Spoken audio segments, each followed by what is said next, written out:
Brothers and sisters, welcome to the season of creation. Welcome to the Jubilee for the earth.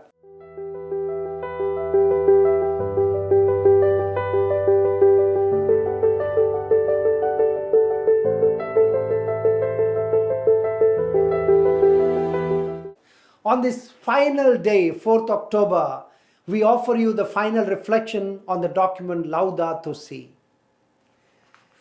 Today I read to you paragraph 111.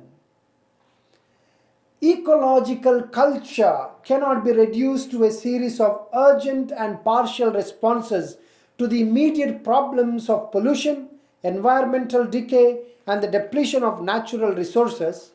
There needs to be a distinctive way of looking at things, a way of thinking, policies, an educational program, a lifestyle, and a spirituality which together generate resistance to the assault of the technocratic paradigm. So, dear friends, on this last day, as we offer these reflections on ecological culture in honor of Saint Francis of Assisi, the patron of ecology, who found in the whole creation brothers and sisters waiting to listen to us, meet us. He created what the authors call as a new relationship. He in fact went back to the innocence of the original creation. He made it possible once again, or gave us those clues in which we can actually relate with the creation and live happily and peacefully. But for the selfishness and the ego and the pride of the human beings, the person who is all the time wanting to buy and use, we have created a terrible destruction to this beautiful planet. Come, dear friends, today with Saint Francis of Assisi, I invite you to think on the new concept called the ecological culture. We want to change our perceptions, our lifestyle, our education into a new culture called the ecological culture.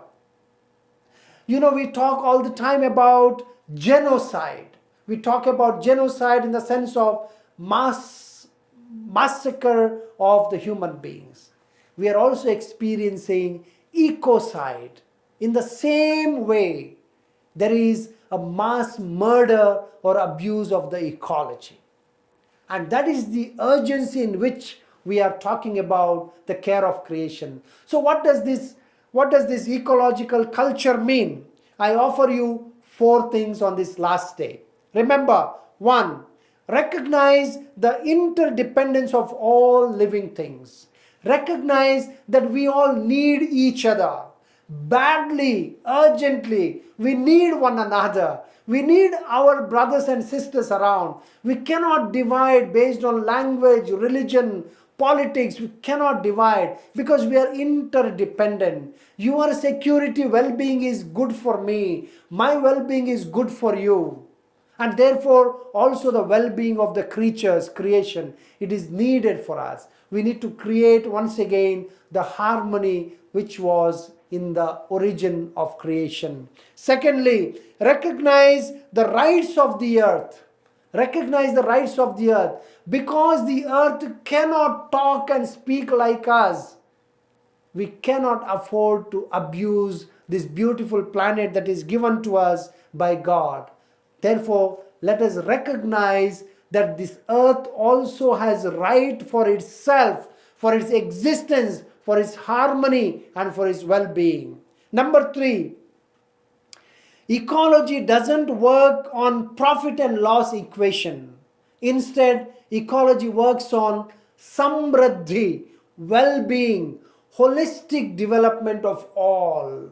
It is not profit and loss. In fact, Padma Bhushan, Dr. Bharat Bhushan talks about this aspect so well, that we cannot treat earth, ground as a commodity to make profit out of it, but my partner with whom I live for the well-being of each other. And therefore we recognize that while the ecology or the earth doesn't work on profit and loss, we need to conscientize ourselves that we must work for the well-being.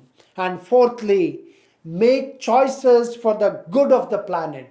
Make conscious choices for the good of the planet, for the well being of the planet, for the cleanliness. Make efforts to buy less, consume less. I would say use, reuse, revamp, recycle, as Pope Francis would invite us. So please make concrete, conscious choices to save the planet. On this 4th of October, the final day of the celebration of the season of creation, I want to thank all of you who have been following, and I pray that the reflections that were offered may be useful to you, that you will truly, both individually and as a community, make concrete choices in your life for the care of creation, so that this planet Earth may truly once again help us to live peacefully and taking into consideration the well-being of one another. God bless you.